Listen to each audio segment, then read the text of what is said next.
Hey everyone, and welcome back for another deep dive. Today we're going to be looking at something that can be a real challenge for adults on the autism spectrum, and that's driving. And we're not just talking about driving in general, we're going to be specifically looking at how obsessive compulsive tendencies, what some people call driving OCD, can really make this everyday activity a lot harder. Driving is often seen as this, symbol of freedom of independence. hmm But for individuals on the spectrum, it can be a real paradox. That's such a great way to put it. It really is a paradox because on one hand, you have this promise of freedom and independence, but on the other hand, you have all of these potential challenges. Exactly. And, we hear a lot about how driving can be a sensory overload for people on the spectrum. But what's really interesting is how the research is starting to explain why it's so overwhelming for some autistic individuals. So it's not just, a matter of being sensitive to noise or lights. It's something deeper than that. Right. It's about how the brain processes all that incoming information, all that visual input. Studies are showing that autistic individuals may actually process visual information from multiple sources all at once, like other cars, pedestrian signs. Oh, wow. I can see how that would be overwhelming, trying to process all of that at the same time. Exactly. Imagine trying to make sense of a dozen TV screens, Yeah. all playing different shows at the same time.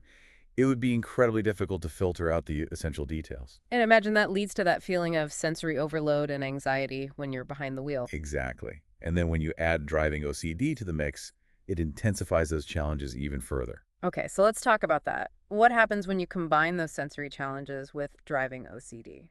Well, with driving OCD, there's this constant fear of making a mistake, Mm.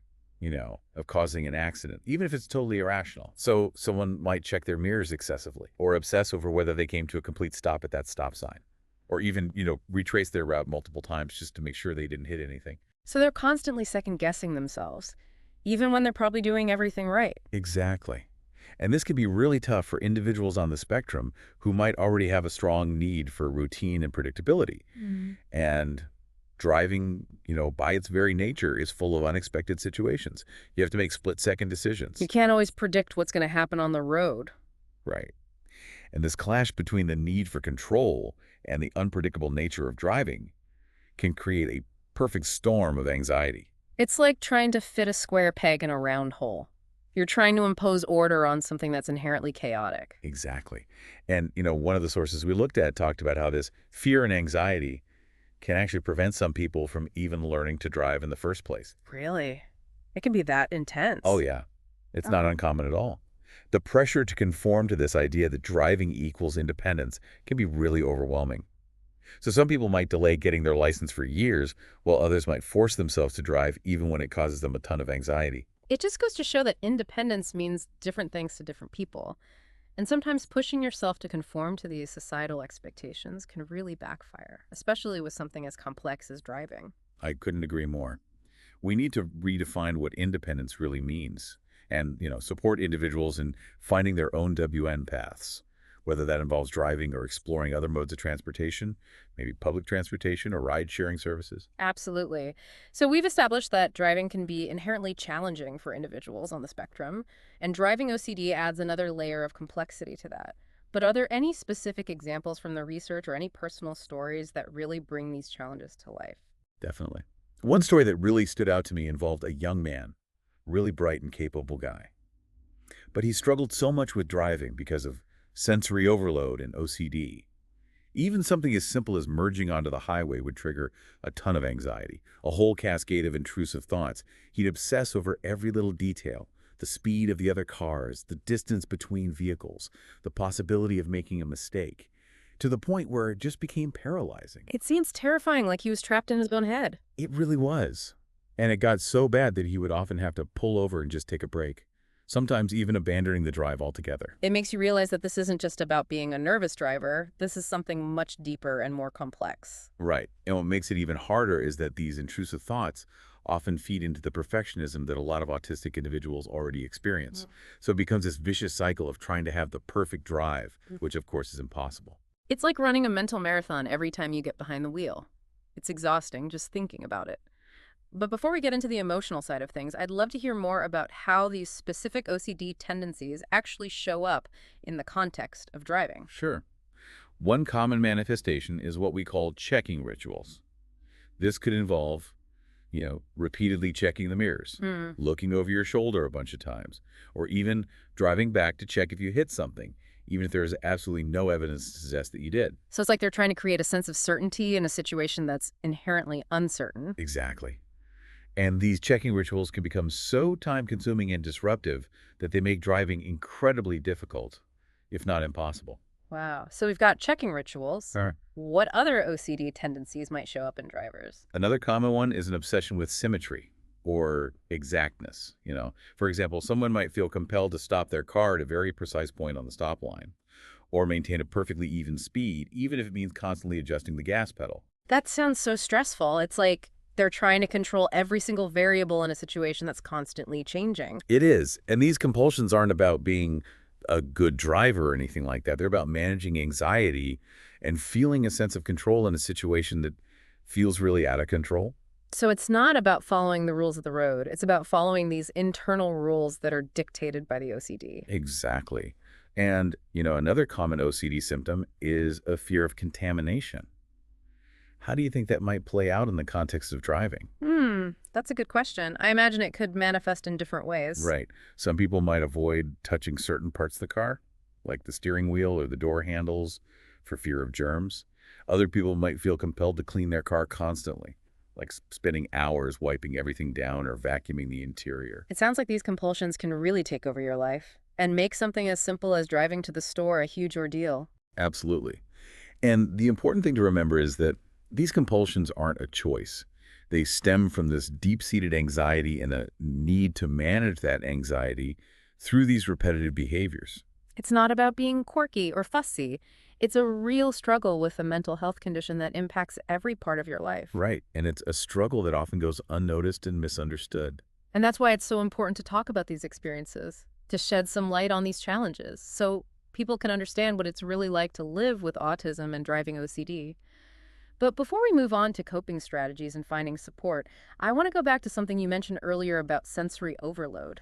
We talked about the visual aspect, but what about the other senses? How do those play into the driving experience for someone on the spectrum?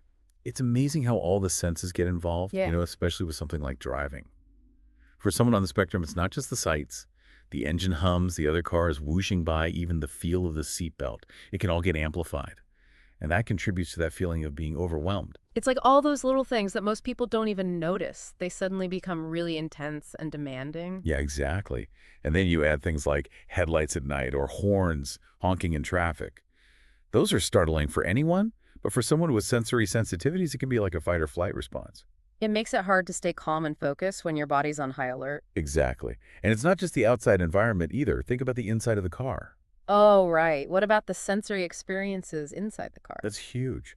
The temperature, the texture of the steering wheel, even the smell of air fresheners, these can all play a role in how someone feels while they're driving. So it's really personalized, isn't it? What might be calming for one person could be totally overwhelming for someone else. Absolutely.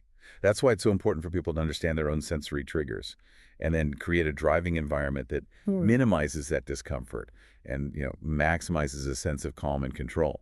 So we're talking about adjusting the temperature, maybe choosing a seat cover that feels good, or even using noise-canceling headphones or listening to calming music. Exactly. Little tweaks and adjustments can make a big difference. And it sounds like this whole process of being self-aware and customizing your environment is especially important for people with driving OCD. Oh, definitely. We talk about exposure therapy for driving OCD, Hmm. and part of that is gradually exposing people to the triggers that cause their anxiety. But it's also really important to create a safe and supportive environment for them, Mm-hmm. and that includes managing sensory input. Makes sense. You want to set them up for success by minimizing those external factors that can make them feel overwhelmed. Exactly. But even with those strategies, I think it's important to acknowledge the emotional toll that driving with autism and OCD can take. Mm-hmm. We've talked about anxiety, the fear, the pressure to conform to what society expects. How do all of those things impact people's lives even beyond driving itself? It's a good question. It's not just about the practicalities of driving. It's about how it affects your sense of self, your confidence, your overall well-being. You're right. Imagine constantly feeling like you're failing, like you're not good enough. That can be devastating for your self-esteem. Especially for people on the spectrum who are already dealing with so much stigma and misunderstanding. Yeah, it just adds another layer of pressure and self-doubt. And it can be incredibly isolating. It makes you feel like you're the only one going through this. A lot of people with driving OCD say they feel trapped, like they can't escape this cycle of anxiety and compulsions. It sounds exhausting, both mentally and emotionally. Like the anxiety doesn't stay confined to driving, it spills over into everything else. That's what we see a lot. People avoid social events because they're worried about driving, Yeah. or they turn down job opportunities because the commute seems too overwhelming. So it affects your relationships, your work, your ability to just enjoy life. And that's why it's so crucial to talk about these emotional challenges, Mhm. to let people know they're not alone, and that there are resources out there to help them cope and move forward. We need to create more understanding and acceptance, both within the autism community and in society as a whole. People should feel comfortable talking about this stuff without feeling ashamed. Right, and I think part of that involves challenging these societal expectations that we've been talking about, this idea that driving is essential for independence and being an adult. It's like this unwritten rule that once you hit a certain age, you have to drive, and if you don't, there's something wrong with you. And that pressure can be incredibly damaging, especially for people who are already facing unique challenges. We have to broaden our understanding of what independence means. Maybe it's about finding freedom and autonomy in other areas of your life, pursuing your passions, building relationships, advocating for yourself. Maybe independence isn't a destination. It's a journey that looks different for everyone. I love that. It's about shifting the focus from what you should be doing to what actually brings you joy and gives you a sense of purpose. Mm. And that might involve driving, or it might not. It's about giving people the power to define their own paths and create a life that feels right for them, regardless of whether they drive or not. Exactly. But I know that shift in perspective can be tough, both for individuals and for their families. There's so much pressure to conform to those expectations, even when it's not what's best for the person. It's true. It takes a lot of unlearning and challenging those ingrained beliefs. It does. It requires open communication, empathy, and a willingness to see things from a new perspective. It's a lot of work, but it's worth it. It's about creating space for people to embrace their neurodiversity, to honor their strengths and challenges, and to define success on their own terms. That's what it's all about. And ultimately, that's what true support is all about, empowering people to live their best lives, however that looks for them. I love that. So we've talked about the emotional side of this, the societal pressures, but what about self-compassion? Where does that fit in? Self-compassion is so important. We're talking about people who are constantly facing challenges, battling those intrusive thoughts, feeling like they have to meet these impossible expectations. It's so easy to fall into that trap of self-criticism. They end up holding themselves to a standard that no one could possibly meet, and that just makes everything harder. It really does. Self-compassion is about recognizing that it's okay to struggle. It's okay to make mistakes. And it's okay to ask for help. It's about treating yourself with the same kindness you would offer a friend.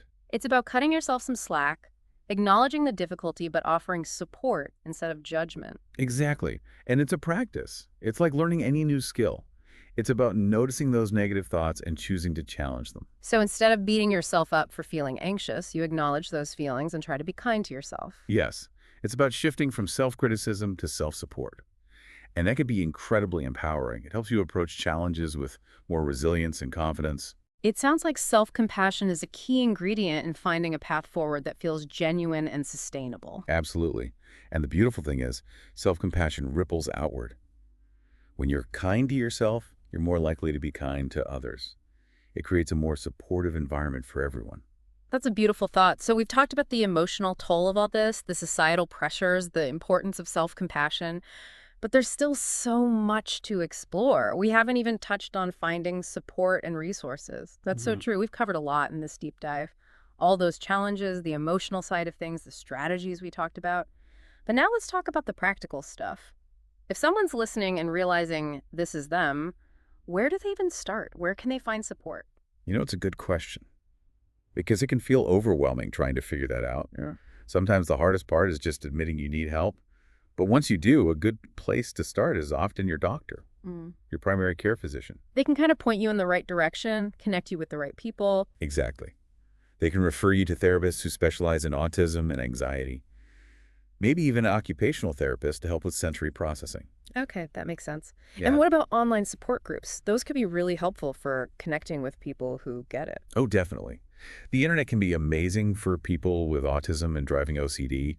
There are so many websites, forums, social media groups dedicated to these topics. It's like this whole network of people who understand what you're going It through. really is. And it's not just about emotional support either. You can find information, learn about coping strategies, find therapists in your area, even connect with researchers who are studying these conditions. There's so much out there. Do you have any specific online resources you'd recommend? Sure. Organizations like the Autism Society of America and the International OCD Foundation, they both have great websites. Tons of information, links to support groups and treatment options. Awesome. I'll make sure to include those in the show notes. So we've got online resources. What about local resources? Things people might not even know about in their own communities. There's a lot out there. A lot of communities have autism support groups or OCD support groups. It's a chance to connect with people face to face. Yeah, there's something special about being in a room with people who really get it, who can offer advice and support from their own experience. Absolutely. And these groups can be a great way to learn about other resources too, like therapists in your area or driving rehab programs that focus on anxiety. It's like this whole support system right in your own backyard. But I imagine it can be hard to reach out, even when you know these resources exist. Oh, for sure. It's a common feeling. Yeah. I think the most important thing is to remember you are not alone. And asking for help isn't a weakness. It's a sign of strength. It takes courage to admit you're struggling and ask for help. It really does. And you don't have to do everything at once. You can start small. Maybe talk to a friend or family member, someone you trust. Or if the thought of in-person support is too much, start with something online. Join a forum or a group where you can stay anonymous. Those are great ideas. Take it one step at a time. And then once you feel more comfortable, maybe explore therapy or local support groups. Right. It's about finding what works for you, what feels safe and manageable. And seeking support is a journey. It's not a one-time thing. There will be good days and bad days, moments of progress and moments of setbacks. Yeah, but even those setbacks can teach you something. It's all part of figuring out what works for you. I agree.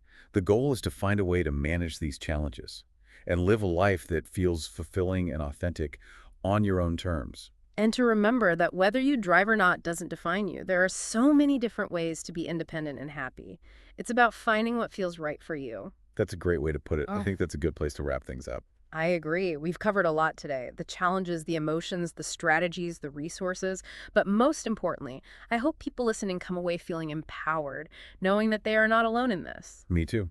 Remember, there's always hope, there's always support, and there's always a way to move forward. Thanks for joining us for this deep dive into adult autism and driving OCD.